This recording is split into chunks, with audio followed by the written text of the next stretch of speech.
آب زمزم ایک نہایت ہی مبارک پانی ہے جسے پی کر نہ صرف لوگ اپنی پیاس بجھاتے ہیں بلکہ اس میں اللہ نے خوب برکتیں رکھی ہیں۔ نبی اکرم صلی اللہ علیہ وآلہ وسلم نے اس پانی کو تمام پانیوں سے افضل و برتر اور شفا بخش قرار دیا ہے۔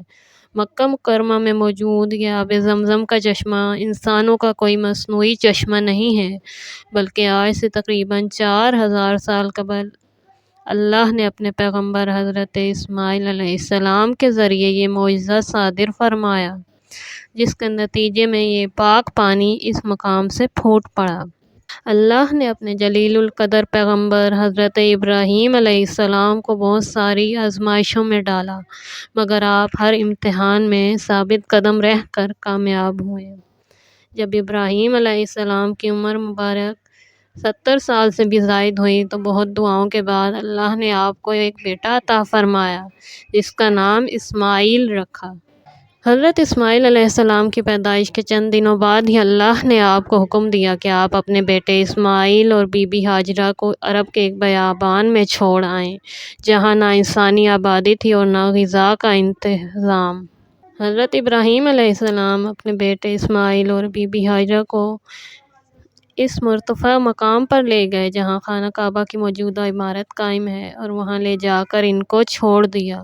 ایک تھیلی میں خرما اور ایک مشک میں پانی ہاجرہ اور اسماعیل کی ضرورت کے لیے چھوڑ دیا اور خود وہاں سے چلے آئے اور پھر ان کی طرف کوئی التفات نہ فرمائی۔ ہاجرہ یہ دیکھ کر ابراہیم کے پیچھے چلنے لگیں اور کہنے لگیں کہ تم کو مجھے اور میرے بچے کو اس بیابان میں جہاں نہ کوئی رفیق نظر آتا ہے اور نہ ضرورت کی کوئی چیز چھوڑ کر کہاں جاتے ہیں؟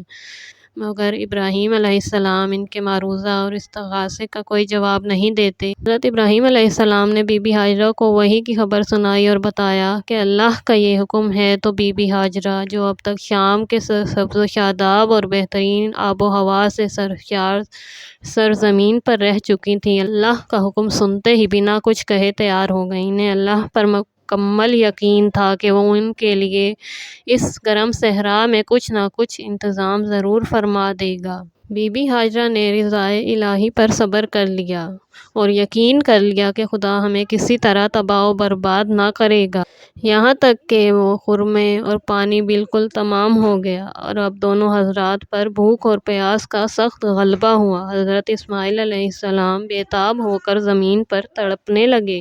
ماں سے یہ عالم نہ دیکھا گیا، وہاں سے اٹھیں اور کوہ صفا کی طرف روانہ ہوئیں۔ تھوڑی دیر تک وہاں کھڑی رہیں، پہاڑ سے اس وادی کے چاروں طرف دیکھتی رہیں کہ شاید کوئی فریاد رس دکھلائی دے، مگر کسی کو نہ پایا۔ پھر کوہ صفا سے اتریں، چادر زمین پر کھینچتی ہوئیں جلدی جلدی دامن وادی کو طے کرتی ہوئیں کوہ مروہ پر تشریف لائیں۔ تھوڑی دیر تک ٹھہریں، کسی کو نہ پایا، چاروں طرف دیکھا، کوئی نظر نہ آیا۔ اسی طرح 7 بار آپ نے سعی کی۔ یہ دستور اس وقت سے لے کر اب تک حاجیوں میں قائم ہے۔ حضرت ہاجرہ ہر بار حضرت اسماعیل علیہ السلام کے پاس آ کر ان کا حال دیکھ جاتی تھیں۔ کوہ مروہ پر چڑھیں تو ایک آواز ان کے کان میں آئی۔ اس آواز سے ہاجرہ نے خطاب کر کے کہا کہ میں نے تیری آواز تو سن لی، اگر تو حقیقت میں میرا فریاد رس ہے تو میری فریاد کو پہنچ اور میری خبر بھی لے۔ حالانکہ وہ آواز خدا کے فرشتے جبرائیل علیہ السلام کی تھی، وہ اس وقت حضرت اسماعیل علیہ السلام کے پاس کھڑے تھے۔ ہاجرہ کی ندا سن کر خدا کے فرشتے نے پوچھا کہ تو کون ہے جو مجھے پکارتی ہے؟ ہاجرہ نے جواب دیا، میں ہوں ہاجرہ، ابراہیم علیہ السلام کی بیوی اور ان کے بیٹے اسماعیل کی ماں۔ فرشتے نے پوچھا کہ ابراہیم نے اس بیابان میں تم لوگوں کو کس پر چھوڑا ہے؟ بی بی ہاجرہ نے کہا کہ خدائے سبحانہ تعالیٰ پر۔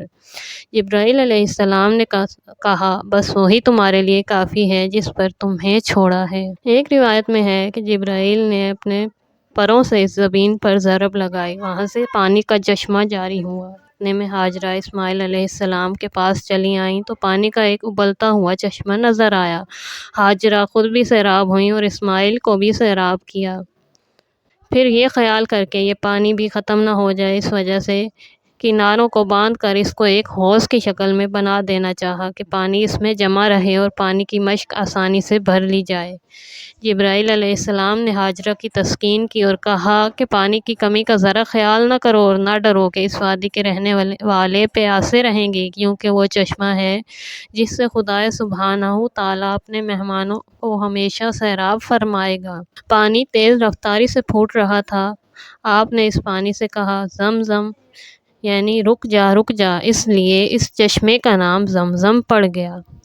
اتنے میں وہاں سے ایک قافلہ گزر رہا تھا۔ جب انہوں نے پانی کے چشمے کو دیکھا تو وہاں رک گئے اور بی بی ہاجرہ سے اجازت مانگی کہ انہیں یہاں قیام کرنے دیں، کیونکہ اس پورے صحرا میں کہیں بھی پانی کا نام و نشان نہیں ہے۔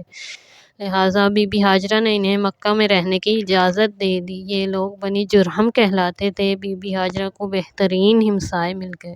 لہٰذا جب اسماعیل علیہ السلام جوان ہوئے تو بنی جرہم قبیلے کی ایک خاتون سے نکاح کر لیا اور پھر ان کی اولادوں میں سے ہی قبیلہ قریش اور بنو ہاشم وجود میں آئے، جن سے ہمارے پیارے نبی حضرت محمد صلی اللہ علیہ وآلہ وسلم کی پیدائش ہوئی۔ دوستو، اگر آپ کو ویڈیو پسند آئی ہے تو پلیز لائک کیجیے اور چینل کو سبسکرائب کیجیے تاکہ آئندہ آنے والی ویڈیو آپ تک پہنچ سکے۔ اللہ حافظ۔